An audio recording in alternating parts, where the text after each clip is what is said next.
a question. You talked about referrals to agents, and I think that's the normal course of business. When we get a referral from an agent, we do a referral agreement. Yeah. If a business owner refers you a business seller, can you do a referral agreement, or do you do like what sort of agreement would you have with this private individual that's not a licensed agent?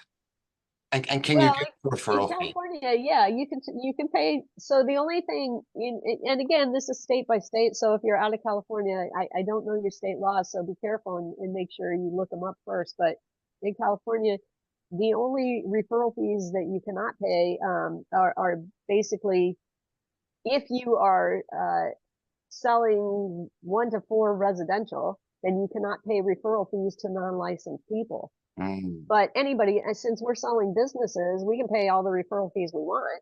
Okay. But that being said, I would say be careful too, because there are certain classes, like CPAs are only allowed to accept referral fees from other CPAs. Attorneys are only allowed to accept referral fees from other attorneys. And again, that is here in California. So if you have an attorney that is asking you for a referral fee, that should tell you that should be a red flag.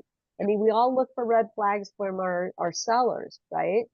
And so, but look, your advisor, your circle of advisors, you want to look for those red flags too.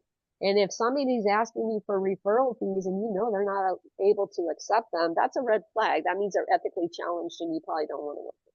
True. Or Good. they're ignorant.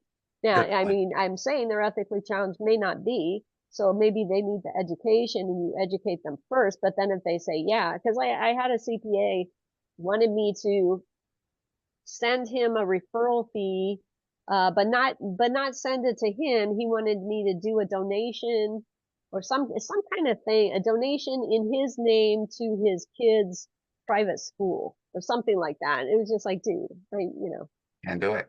Yeah. yeah. Good. Good. Thank you, Tanya. So, but sellers, yeah, I have a seller who just referred me 4 other studios. The fitness studio that I sold last month, and he referred me 4 other studios, and he asked me, he said, you do referral fees? I said, yeah, I'm happy to give you a referral fee. He sent me Absolutely. all these sellers, so he says, well, I'm not sure, how motivated they are, but I'll give you their contact information. I'm like, okay. In general, I don't do written agreements as far as referral fee agreements go, regardless of whether it's an external person like that or a licensed person, internal agent, whatever, until I'm ready to do a representation agreement. Exactly. Because it's a Exactly. waste of time. Yeah, totally. I agree. So yeah, because 90% of the listings, of the business owners you talk with are not ready to sell. If they're not ready to sell, why do a bunch of paperwork? So I always keep track. My CRM, I'm very detailed and very much about keeping track of referral sources, how they came to me. And yeah, and if that person, 3 years later, if I sell that business, I'm going to honor that referral fee. Perfect. And that person. And it's interesting because I've got something up in escrow right now.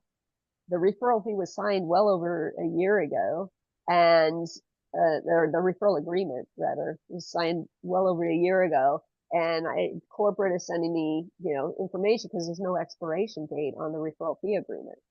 And so they're sending me things. Well, when does this expire? It was like, it doesn't expire. When the deal closes, just pay it. Yep. Yep. Yeah. With that being said, Tanya, and thanks, John, for bringing this up. Is that you said that corporate document corporate wants it's a finite date, but did you generate that one on your own, Tanya, or is that something that you see in the CABV forms? Yeah, I just use a cab referral agreement. If it's for an agent, another agent, then I'll use a cab referral agreement. If it's just a private party, I don't even have a written agreement with them. It's just when, if something closes, I send them a check and a thank you card. Now, regarding the check and thank you card, is it just a I remember for residential agents, the closing gifts, right? You could do up to, I think, $4.99, right? I think, I don't remember. But is it a percentage or based on the transaction and say, okay, this is what it is, like what the monetary amount that you're sending as a referral? Well, it depends on what I've told them. You know, Okay. it might be different for different people. So, you know, if it's a percentage, then I let them know. Here's the other thing. I mean, if let's say it's a year and a half later, or even, you know, 8 months later, first of all, I send them an email saying, hey, by the way, just want to let you know we just got this into escrow, and you know, you referred it to me. I know you referred it to me. Here's the price that we have it at escrow, barring any changes in that. You know, here's what your referral fee would be. Or sometimes I don't even put that in there, but nonetheless, I want them to know, yes, this is in escrow, and no, I didn't forget about them, and no, I'm not going to ignore them, right? So it's that credibility, because if you burn your referral sources, how many more referrals are you getting from them? Yeah. Right? So you never want to burn a referral source. No, yeah, mine was more on just what's, how like in There's I no see it. limit. Okay, And so it's just it's whatever, whatever you think is reasonable, Okay. and whatever you negotiate. It's a business transaction.